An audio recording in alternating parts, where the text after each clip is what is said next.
আবারও হাতির হানায় মৃত্যু ঝাড়গ্রামে। মৃতদেহ নিতে গেলে বন দপ্তরকে বাধা গ্রামবাসীদের। ঘটনা ঝাড়গ্রামের ঢেকিপুরা গ্রামের। মৃতার নাম কোকিরা মাহাতো, বয়স আনুমানিক 70 বছর। জানা যায় বৃহস্পতিবার রাত 3টের সময় বৃদ্ধাকে বাড়ি থেকে টেনে বের করে পা দিয়ে পিষে মারে হাতিটি। সকাল হতেই মৃতদেহ উদ্ধার করতে পুলিশ নিয়ে গ্রামে হাজির হন বন দপ্তরের আধিকারিকেরা।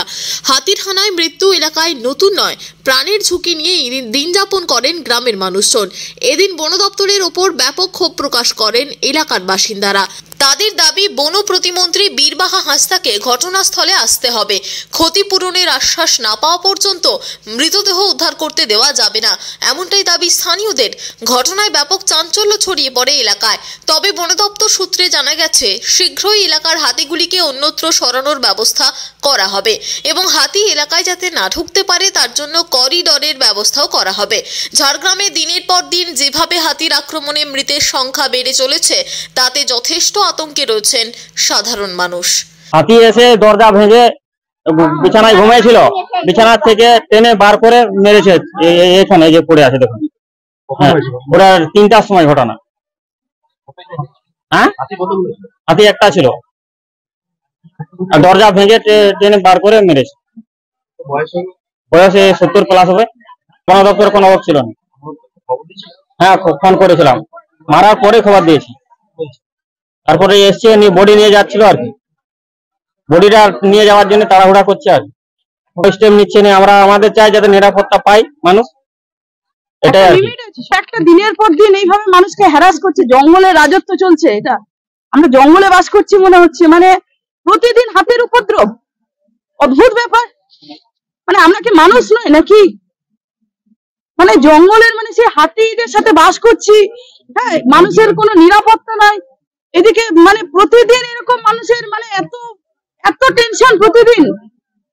এর আগেও করছে। উনি আসছেন, ফরেস্ট অফিসার আসছেন, আশ্বাস দিচ্ছেন, চলে যাচ্ছেন।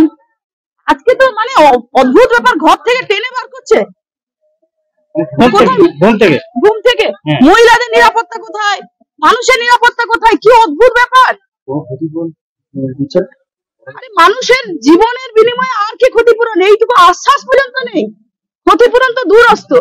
এখানে চলে এসে বড় প্রতিমন্ত্রী জানিয়েছিলেন, সব জানানো আছে, উনি সব জানেন, নাকে তেল দিয়ে ঘুমাচ্ছেন। আজকে দেখুন, দেখে আছে, এটা তো নতুন ঘটনা নয়। আমরা চাইছি নিরাপত্তা।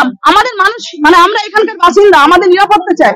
দেখুন, এটা খুব তো একটা স্বাভাবিক ব্যাপার, কারণ এই হাতি রান্নাটা এটা একদিনের নয়, দৈনন্দিন ঘটে এসছে। এর আগেও ইদানিং 20 দিন বা 1 মাসের ভিতরে আমাদের এলাকায় পার্শ্ববর্তী গ্রাম রয়েছে বড়জানাবিলা, ওখানেও যেটা হাতির হানায় মৃত্যু, ওনারাও এখনো ফরেস্ট ডিপার্টমেন্ট থেকে ওনাদের প্রাপ্ত মূল্য কিছু কোন রকম কোনো সাহায্য পায়নি। ওনারা দৈনন্দিন পরিশ্রম করে চলেছে, এই অফিস থেকে সেই অফিসে কোনো রকম সুরাহা মিলেনি।